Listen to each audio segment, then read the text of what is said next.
Just real quick, I haven't mentioned this much at all, but if you want to buy some of our guild merch, then the link to that website is down in the description below. We've got tons of different products, tons of different themes. They're all about our different teams and whatnot. They're really, really cool. I've actually yet to buy anything, but yeah, I will get to that at some point.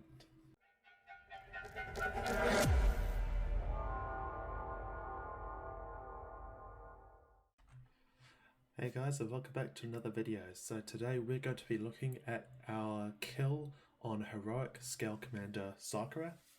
Now this fight does follow the same theme, unfortunately, as a lot of the other bosses in this raid, where the damage on all the abilities have just been given steroids and will delete you if the mechanics aren't handled properly. And to be honest, Sarkareth is no different. So let's get this video started. I am playing Destruction on this fight. I would normally be Demonology, but the timings are so fucked on the CD usage to a point where I'd be unable to get another CD off before the boss would disappear for the phasing. And I found Destro to be a little bit more bearable.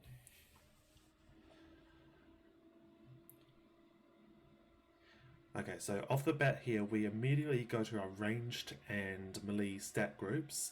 Us ranged are trying to bait the fire bombs so they don't land in melee, whilst trying not to die and being knocked off for that hell right there. Which is not a big problem really, it doesn't really kill you that much. For the clearing of the debuff, we don't do a mass clearing until the third breath. We did eventually move it to the second because of our DPS, but I think you'll still have plenty of time, even with good DPS, to have a third breath. Yeah, it's just we did it on the second people. I did not clear them, but I knew that I have plenty of time to clear, which is something to take into consider. The dodging these fire circles is essential too, because it's just more damage that the healers don't want you to take. In terms of how you should clear, it really is up to you. Like, clearing from the beam is safer, but you get a stronger dot, like you take more damage from the dot, and the movement speed decrease, which, even though it is only 75%, it is still quite noticeable. But clearing via the breath is a lot more risky because the breath itself can kill you if you aren't quick enough, but the dot is significantly weaker. So we just opted for clearing via the breath, and it seemed to work out better for us. Unfortunately, our poor Elemental Shaman and Marksman Hunter struggled a lot to keep themselves alive, which was the main cause of all our wipes in phase 1, I think. Well, don't quote me on that, but it's okay. So the next part of the fight is probably the easiest, generally speaking, because you're less likely to wipe here than in phases 1 and 3. So you will want to collect your 10 shards as quickly as you can, at least for DPS. Tanks and healers don't really have to. Yeah, you would just want to get it before they call for an interrupt and kill you, allegedly. The only reason why you would wipe on this phase is that the ads aren't interrupted, which, to be honest, is pretty easy to miss. Like, we've had a fair amount of wipes due to the ads not being interrupted, but just because there's other things going on in the fight. Otherwise, the bombs are easy to remove in this phase compared to phase 3. But in this phase, we're just trying to beat the timer, because Sarkareth phases into the last phase at 40% health, or after 1 minute and 50 seconds into phase 2. Another thing I will say, let me just go back for a minute. There was a weak core that we ran, this one right here, where it shows you like if you need to clear. Like the Oblivion stacks, although this is recorded after the Oblivion dot nerf, it is still important to clear your stacks at around maybe 6 or 7. Definitely don't keep it at like 8 or 9. That will be ridiculous, because that's like 100k damage per second. So it is easier to clear. You just stand in those puddles, and phase 3 it's going to be a little bit harder, but you're less likely to get to 9 or 10 stacks in that phase. So we had this week, or it was actually quite helpful. One thing I will say, the ads are susceptible to things like mass stuns, knockbacks, and all that good stuff. So if you have that stuff at your disposal, then definitely use them. Because, yeah, especially in phase 3, because since there's a lot more going on, your attention might be funneled from other things. And yeah, you just really want to get them down as soon as you can, especially on heroic, since they heal as long as they're alive. And yeah, but yeah, generally this is very, very easy. You shouldn't really have any wipes here, even for like a casual heroic team.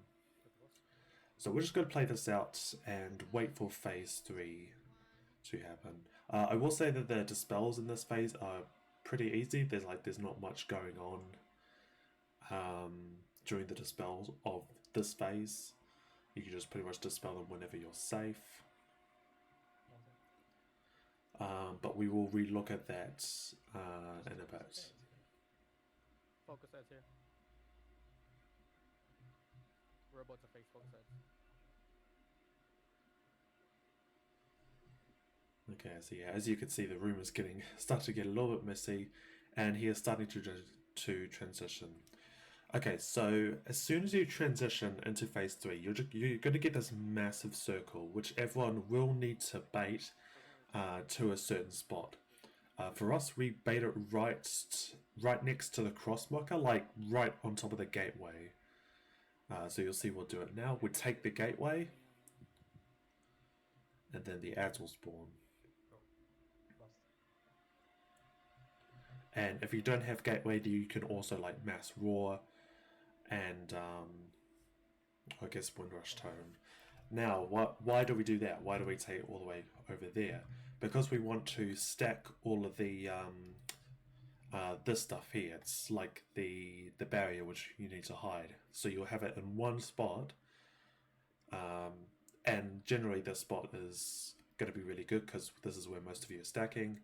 But it also means that it's not going to be spread across the entire room, which you will need that space for something else we'll talk about later.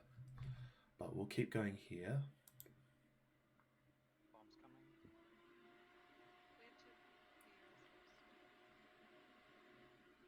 Move out. Move out of that circle. Okay, yeah, so as I said, the bombs are a lot harder to get rid of because you need to stand in the circles, and of course standing in the circles may, again, draw your attention from, say, hiding from this, because we had quite a few deaths to people not hiding, because you do have quite a bit of time to react and hide. So yeah, it's not that hard to do. One thing I will say about this, even though the line is here, like as it suggests you should probably be in this line, you can actually be further along here, just as long as you're standing within the line, if that sort of makes sense, as if it was there. Yeah, I don't know if that makes sense. Or pretty much, if you're not getting pushed back, then you're fine.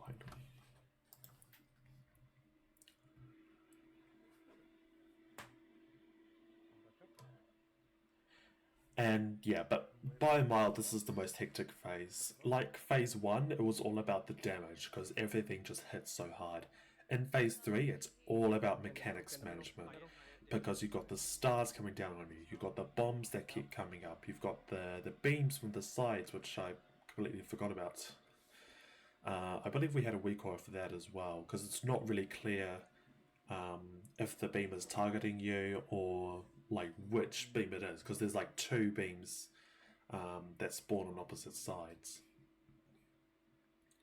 And the most importantly, which is probably what's going to wipe you in this phase, Not standing in front of the boss because his cleave applies the bomb, which can also be easy to miss, but it will wipe you if you don't pay attention.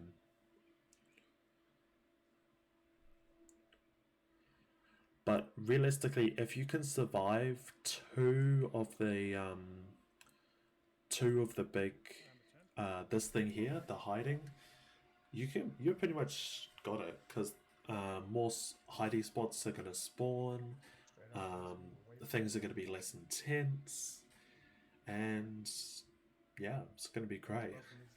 So you think that's all you need to know, right? Wrong, because you still got the dispels to worry about, and they need to be handled very specifically. So let's go back to the start of phase 3. It's about here. In the middle, get in the middle, get in the middle.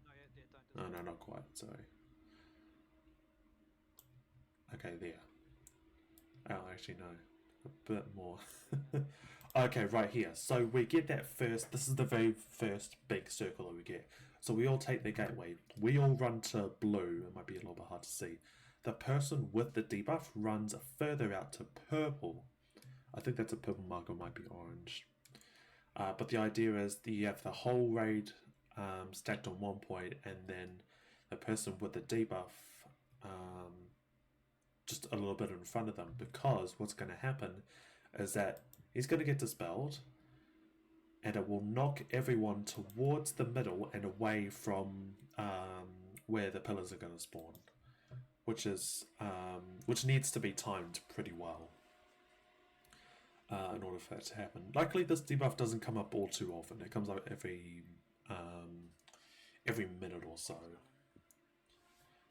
Okay, so we'll just fast forward 30 seconds here.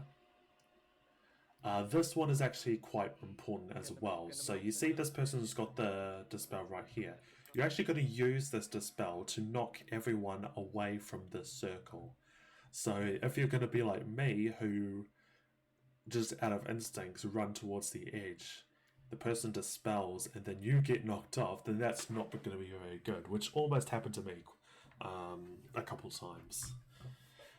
But I guess you don't have to play it like this. You just have to be very smart on when to dispel. So I think in this situation, we were all still sort of running, but this ended up working out for us. So the person had the debuff, knocks everyone back out of the circle,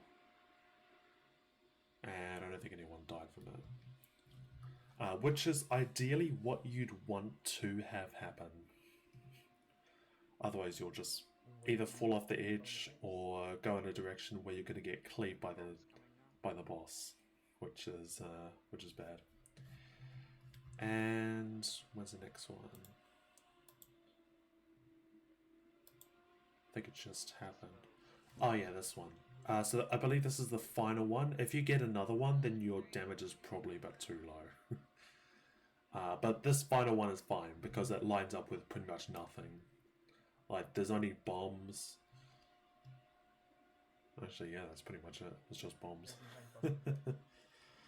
But I mean, dispels isn't the most important thing. As long as you're not standing in front of the boss, as long as you're watching your Oblivion stacks. I think we had a couple of people go to 9 at one point, or there might have been from this week, I can't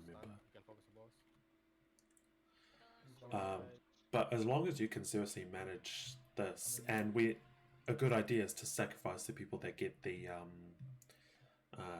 soaks. I'd say do this at like 20% health or lower.